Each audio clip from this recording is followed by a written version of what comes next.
आपको ये सरल लगी, आपको ये बात बहुत अच्छी लगी। हाँ, टैरिफ बढ़ती हुए टैरिफ में वो जो एक बुरे बालों वाला फूफा है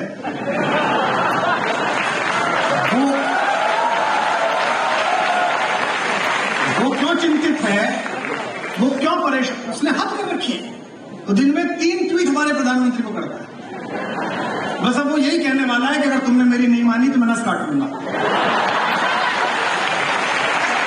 अरे भाई, तुझसे कोई बात नहीं करा तो अपना काम करे। एक स्वाधीन देश है और दूसरे प्रकार का नेतृत्व है। ये जो ऐसी तरह से आर्म ट्विस्टिंग करने वालों के साथ क्या करता है, ना पता हो तो कांग्रेस में मित्र उनसे पूछ ले, वो बता देंगे क्या करता है। तो इसमें जिसने तुम्हें बताया कि उनके सलाहकार है वो ठीक नहीं है, मुझे लगता है। इस पर आपको अध्ययन करना पड़ेगा कि बढ़ती हुई टैरिफ की धमकी के बीच भारतीय अर्थव्यवस्था का कैसे पुनरुद्भव संभव है, कैसे हमारा छोटा काम करने वाला, मध्यमवर्ती काम करने वाला, जिस पर आप बड़ा काम कर रहे हैं, मेले लगा रहे हैं, उसको आप कैसे खड़ा कर सकते हैं। मैं सुबह उठता हूं तो पहला कोलगेट मुझे बाहर का मिलता है, मुझे पहला ब्रश बाहर का मिलता है। ब्रश नहीं बना सकता क्या भारत, एक रेजर नहीं बना सकता, यह अच्छा अवसर मिला है।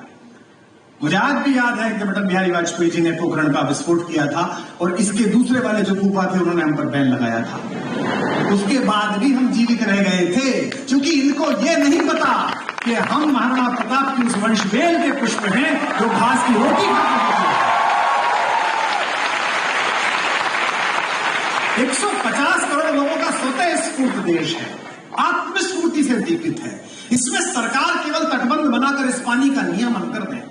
और एक बात मुझे बहुत अच्छी लगी, जो मुख्यमंत्री जी ने कहा कि हम तो जो भी सीट बेल्ट बांध देता उसके साथ है। शिक्षा के हर परिसर में मैं यह कहता हूं, विधायी रूप से आप इस संस्थान के सर्वोच्च पद पर हैं मुख्यमंत्री जी, लेकिन शिक्षा और कला ये 2 क्षेत्र ऐसे हैं जिनमें सत्ता का नियंत्रण नहीं, प्रबंधन आवश्यक है। नियंत्रण संपूर्ण रूप से गुरु परिवार पर रहना चाहिए, कुलगुरु पर रहना चाहिए, विश्वविद्यालय के प्राध्यापकों पर रहना चाहिए। ये जिस दिन जो सत्ता सीख जाएगी उसी का भला होगा, व्यवस्था जहां सीख जाएगी। हम अभी एक इंजीनियरिंग कॉलेज के उद्घाटन के लिए गए थे, उनके 7-8 इंजीनियरिंग कॉलेज है, बड़े उद्योगपति। उन्होंने मुझसे कहा कॉलेजों में गुणवत्ता नहीं आ रही, मैं गुणवत्ता कैसे लाऊं। तो मैंने उनको एक वैसी बात की, उसके बाद मुझे पता है आगे नहीं बुलाएंगे मुझे, तो मैंने उनको कहा कि चेयरमैन साहब, जिस दिन आपका चैम्बर छोटा और इस इंजीनियरिंग कॉलेज के डायरेक्टर का चैम्बर बड़ा हो जाएगा, उस दिन से इस परिसर में गुणवत्ता आनी प्रारंभ होगी। बहुत दिन बाद मैंने एक कुलगुरु देखा है, उज्जैनी में विक्रम विश्वविद्यालय में डॉक्टर शिवमंगल सिंह सुमन कुलपति हुआ करते थे। भागलपुर विश्वविद्यालय में राष्ट्रकवि रामधारी सिंह दिनकर कुलपति थे। अन्यथा कुलपतियों की, कुलगुरुओं की आभाएं राजनीतिक अतिक्रमणों के कारण क्षीण होने लगी।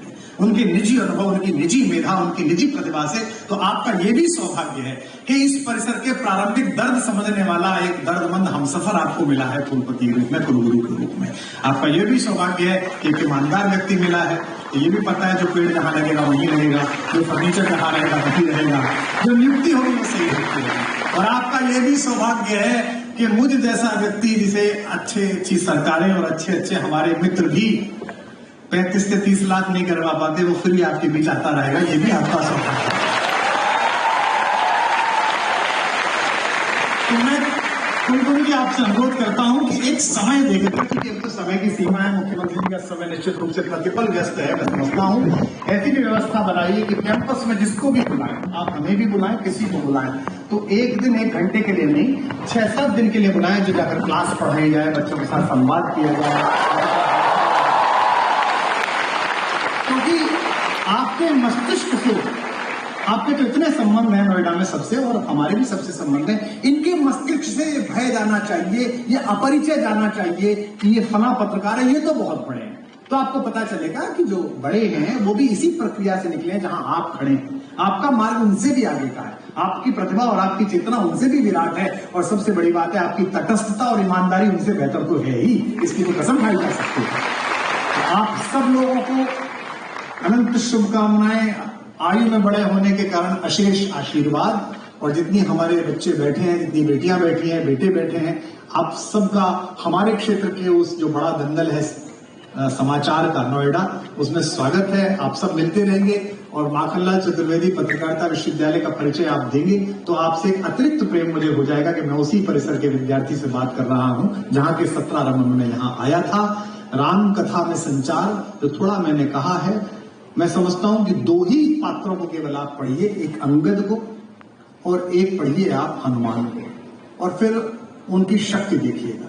दुर्भाग्य यह है कि बंबई की अधकचरी मस्तिष्क जीविता ने हनुमान जी को उपहास का पात्र बना दिया। दुर्भाग्य यह है कि उसके बाद भी वो गर्वित थे, और दुर्भाग्य है कि उनसे पूछा गया कि आपने हनुमान जी से गाली क्यों दिलवाई, तो उन्होंने कहा हनुमान जी तो जंगली थे। अरे आप वाल्मीकि रामायण ही पढ़ लेते हैं, जिनके विषय में वाल्मीकि रामायण में स्वयं प्रभु राघवेंद्र सरकार पहले परिचय में कहते हैं, वाक्यज्ञम मधुरम इदम सुग्रीवम सचिव कपि। हे लक्ष्मण, यह सुग्रीव का सचिव निश्चित रूप से वेदों का ज्ञाता है, वन्यता इतना अच्छा व्याकरण, इतनी अच्छी भाषा कोई बोल नहीं सकता जो ये बोल रहा है। और अब हनुमान जी की पत्रकारिता की तटस्थता का वर्णन देखिए आप। इस पर आप ध्यान रखिएगा और इसे नोट करिएगा अपने जीवन में सदा। हनुमान से बड़ा राम जी का कोई भक्त नहीं है, इसीलिए इस देश में भरत जी का मंदिर नहीं है, सुग्रीव जी का मंदिर नहीं है, हनुमान का मंदिर है।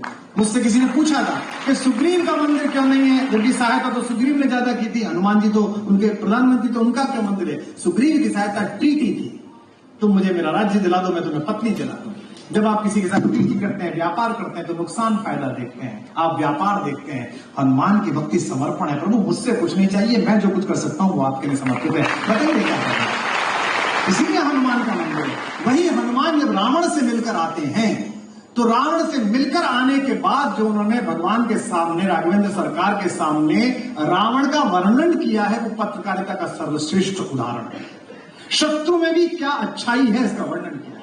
अहो रूपमान द्युति सर्व लक्षण लक्षण का, कहते हैं वो इतना सुंदर है प्रभु, समस्त प्रकार के लक्षणों से युक्त है। उसकी नासिका ऐसी है, उसके कुंतल ऐसे हैं, उसकी आवाज में बेस इतना है, जैसे हमारे संचालक जी, उसकी आवाज में इतना बेस है, वो ऐसे बोलता है, वो ऐसे संतुष्ट करता है। यह किसकी प्रशंसा कर रहे हैं? राम जी के घनघोर शत्रु अनाचारी रावण की, जो परिस्थिति का हरण कर चुका है। लेकिन इससे मैं भूमिका में किसमें? पत्रकार की भूमिका में। तो मंत्री जी फूफा लगते हैं, लेकिन चैनल का माइक हाथ में हो और मंत्री जी का अनाचार हो तो अंदर के हनुमान को जगाना कि सच तो बोलना ही पड़ेगा, बात तो करनी पड़ेगी। यह सब सर्वोत्कृष्ट उदाहरण है। दूसरा पत्रकार भेजा गया है जानकारी लेने के लिए और बात कहने के लिए, दूसरे पक्ष में अंगद भेजा गया है। अंगद जैसा पत्रकार, इसमें एक बात सदा ध्यान रखना, सब कुछ छोड़ देना, सब में तटस्थ रहना। केवल एक चीज है जिसमें अपनी पत्रकारिता की मर्यादा को भी एक तरफ रख देना, वो है राष्ट्र धर्म, देश पर्दा का। तो ये मत सोचना, क्योंकि हमारे देश में कुछ लोग ऐसे भी हैं जो पत्रकारिता की आड़ में, तो ये मत सोचना, क्योंकि हमारे देश में कुछ लोग ऐसे भी हैं जो पत्रकारिता की आड़ में राष्ट्र धर्मिता के विपरीत जाते हैं। हम मुख्यमंत्री के खिलाफ चुनाव प्रचार कर सकते हैं, उनके खिलाफ लड़ सकते हैं, प्रधानमंत्री के खिलाफ लड़ सकते हैं, लेकिन विश्व का दूसरा कोई महनीय अहंकारी शासक अगर मेरे प्रधानमंत्री से लड़ रहा है तो किसी पार्टी के व्यक्ति से नहीं लड़ रहा है, वो भारत से लड़ रहा है, वो भारत का नाते उसके साथ। अंगद को भेजा गया, अंगद पहली रात गया है मनाने के लिए आखिरी प्रयास में, क्योंकि एक बार फिर प्रयास किया जा रहा है। हनुमान ने कहा मैं जाऊं, भगवान ने कहा तुम मत जाओ, तुम पिछली बार गड़बड़ हो गई, तुम अंगद तुम जाओ। अंगद गया, अंगद शालीन है, लेकिन अंगद ने संवाद किया है, वो किस प्रकार मनोबल क्षीण कर सकता है पत्रकार, अनाचार को किस प्रकार उसके मनोबल से हीन कर सकता है, अंगद इसका उदाहरण है। अहंकार में पड़े हुए रावण ने पूछा कौन है, किसका लड़का है, कौन है, कौन को सुत, बाली का। को बाली, कौन बाली, जानता तो है कि बाली कौन है, लेकिन आप चमचों से घिरे हुए बैठे हो और एक ऐसा आदमी है जिसके पिताजी ने आपको पीटा हो, तो आप ये थोड़ी कहोगे कि मैं पिताजी को जानता हूं। कौन को सुत, बाली का, को बाली, तो वो अहंकार में नहीं कहते। अंगद कहते न जानिए, भूल गए, शायद आपको याद नहीं होगा, मेरे पिताजी वही बाली जिन्होंने आपको मार के यहां दबाया और 7 बार सागर की परिक्रमा थोड़ी होने का था। कौन को सुत, बाली को बाली न जानिए, पोटरी कांख में चाप रहे, सागर साथ नहात बखानिए। फिर पूछता है सागर कैसे तरे, समुद्र कैसे पार करा, इतना दुष्कर काम। जैसे गोपद, जैसे गाय पैर रखते कीचड़ में उसको पार कर लेते हैं। और आखिरी बात जो कही है उस पर तो उसी रात रावण युद्ध हार गया, उसका मनोबल टूट गया, उसके चेलों का मनोबल टूट गया। कौन को सुत बालिका सागर कैसे तरियो जैसे को पद काज कहा, किस लिए आया है? तो बोले कि मैं किष्किंधा में रहता था, मैंने सोने के चोर देखे, चांदी के चोर देखे, पशुओं के चोर देखे, दूसरे की पत्नी का चोर नहीं देखा था, उसे देखने की बड़ी इच्छा थी, तो इसलिए काज कहा सी चोर नहीं देखो सीता की। अभी हमारे ऑपरेशन सिंदूर के समय भी आप लड़ रहे थे।